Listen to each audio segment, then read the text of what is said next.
खबरों का lunch box.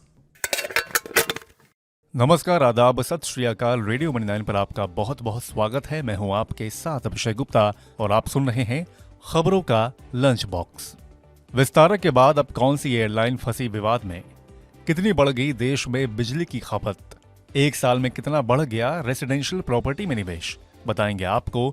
और इसके अलावा भी होंगी बिजनेस और पर्सनल फाइनेंस से जुड़ी कई और बड़ी खबरें। तो चलिए फटाफट खोलते हैं खबरों का लंच बॉक्स। तो लंच बॉक्स के पहले डब्बे में एयरलाइन से जुड़ी खबर है। विस्तारा एयरलाइन के बाद अब एयर इंडिया एक्सप्रेस पर भी सवालिया निशान लगाए जा रहे हैं। एयरलाइन पर केबिन क्रू ने आरोप लगाया है कि इसका मैनेजमेंट सही तरीके से नहीं किया जा रहा है, साथ ही स्टाफ के साथ बराबरी का बर्ताव नहीं किया जाता है। इस मामले में एक पत्र टाटा ग्रुप और एयर इंडिया के चेयरमैन एन चंद्रशेखरन को भेजा गया है। यूनियन ने दावा किया है कि उनके पास लगभग 300 कर्मचारियों की शिकायतें आई हैं। एयरलाइन के वरिष्ठ पदों के लिए इंटरव्यू देने वाले कर्मचारियों को अच्छे प्रदर्शन के बाद भी नियुक्ति नहीं दी गई है। इसके अलावा एचआरए समेत कई भत्ते भी हटा दिए गए हैं। इसके चलते एयरलाइन को प्रॉफिट होने के बावजूद कर्मचारियों का वेतन घटा है। इस पत्र में अभी तक मैनेजमेंट की ओर से कोई जवाब नहीं आया है। एयर इंडिया अधिग्रहण में लगभग 2000 केबिन क्रू मेंबर हैं। टाटा ग्रुप ने एयर इंडिया कर एयर इंडिया एक्सप्रेस का अधिग्रहण 2022 में किया था। पिछले महीने संकट के चलते ग्रुप की विस्तारा एयरलाइन को अपनी क्षमता में 90% की कटौती करनी पड़ी थी। खोलते हैं लंच बॉक्स का अगला डब्बा।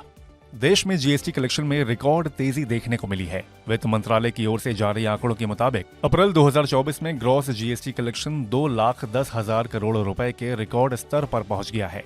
ये पहली बार है कि किसी महीने में जीएसटी कलेक्शन 2 लाख करोड़ रुपए के पार गया है। डेटा के अनुसार अप्रैल 2024 में कुल जीएसटी कलेक्शन में से सरकार ने सीजीएसटी के जरिए करीब 43,846 करोड़ रुपए जुटाए।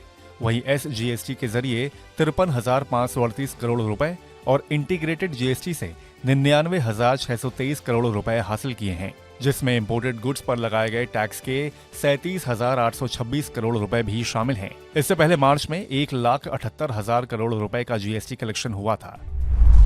अब लंच बॉक्स के अगले डब्बे में प्रॉपर्टी से जुड़ी खबर है। रेसिडेंशियल रियल एस्टेट सेगमेंट में निवेश मार्च तिमाही में 3 गुना से ज्यादा होकर 5,743 करोड़ रुपए हो गया है, जो पिछले साल की समान अवधि में 1,735 करोड़ रुपए था। Real estate consultant company Cushman and Wakefield के अनुसार ये रियल एस्टेट सेक्टर में कुल निवेश का 63% है। C&W की कैपिटल मार्केट की रिपोर्ट में कहा गया है कि मार्च तिमाही के दौरान रियल एस्टेट में निवेश बढ़कर 9,124 करोड़ रुपए हो गया है, जो पिछले साल की समान अवधि में 8,830 करोड़ रुपए था। ऑफिस प्रॉफिट में निवेश मामूली रूप से बढ़कर इस साल की पहली तिमाही में 2,248 करोड़ रुपए हो गया है, जो पिछले साल इसी तिमाही में 2,180 करोड़ रुपए था। हालांकि मिक्स्ड यूज वाले प्रोडक्ट्स में निवेश मार्च तिमाही में घटकर 865 करोड़ रुपए रह गया। पिछले साल की समान तिमाही में ये 1,645 करोड़ रुपए था। अब खोलते हैं लंच बॉक्स का अगला डब्बा। देश में बिजली की खपत अप्रैल में सालाना आधार पर करीब 11% बढ़कर 144.25 अरब यूनिट रही है।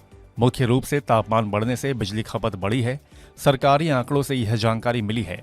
अप्रैल 2023 में बिजली की खपत 130.08 अरब यूनिट थी।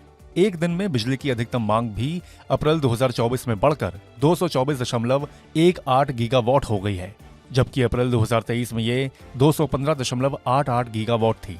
बिजली मंत्रालय ने गर्मियों के दौरान बिजली की अधिकतम मांग लगभग 260 गीगावाट रहने का अनुमान लगाया है। एविएशन रेगुलेटर डीजीसीए ने गो फर्स्ट एयरलाइन के 54 विमानों का रजिस्ट्रेशन कैंसिल कर दिया है। 26 अप्रैल को दिल्ली हाईकोर्ट ने 5 वर्किंग डेज में गो फर्स्ट की ओर से लीज पर लिए गए विमानों का डी रजिस्ट्रेशन करने के लिए कहा था। इसके बाद एविएशन रेगुलेटर ने ये कार्रवाई की है। नकदी की कमी से जूझ रही बजट एयरलाइन गो फर्स्ट की उड़ानें पिछले साल 3 मई से बंद हैं और वो वॉलंटरी बैंक्रप्सी प्रोसेस से गुजर रही है। एयरलाइन ने पिछले साल 2 मई 2023 को बताया था कि वो 3, 4 और 5 मई के लिए अपनी सभी फ्लाइट कैंसिल कर रही है। इसके बाद से गो फर्स्ट लगातार फ्लाइट सस्पेंड करने की डेट आगे बढ़ा रही है। इसी के साथ हम लोग आ गए हैं लंच बॉक्स के आखिरी डब्बे में। मारुति सुजुकी इंडिया ने अपनी सबसे पॉपुलर कार स्विफ्ट की बुकिंग शुरू कर दी है। इस हैशबैक को कंपनी की ऑफिशियल वेबसाइट पर या अरीना डीलरशिप से 11,000 रुपए की टोकन राशि देकर बुक कर सकते हैं। कंपनी कार के फेस लिफ्ट वर्जन को 9 मई 2024 को भारत में लॉन्च करने जा रही है। मीडिया रिपोर्ट्स के मुताबिक नेक्स्ट जनरेशन स्विफ्ट में मौजूदा मॉडल की तुलना में Z सीरीज वाला 1.2 लीटर का 3 सिलेंडर पेट्रोल इंजन दिया गया है। नया इंजन करीब 40 किलोमीटर पर लीटर का माइलेज दे सकता है। मारुति की parent company Suzuki motor corporation ने जापान के टोक्यो में हुए ऑटो मोटर शो में 4th जनरेशन स्विफ्ट को पेश किया था। तो इसी के साथ बंद करते हैं खबरों के लंच बॉक्स को। उम्मीद है कि इसमें पेश की गई खबरें आपको पसंद आई होंगी। अगर ऐसा है तो हमें कमेंट करके जरूर बताएं। बाकी बिजनेस, पर्सनल फाइनेंस और कॉर्पोरेट जगत से जुड़ी और खबरों के लिए सुनते रहिए रेडियो मनी 9 और डाउनलोड कर लीजिए हमारे मनी 9 ऐप को। हमेशा की तरह मैं हूं आपके साथ अभिषेक गुप्ता। अभी लेता हूं विदा। धन्यवाद। खबरों का लंच बॉक्स।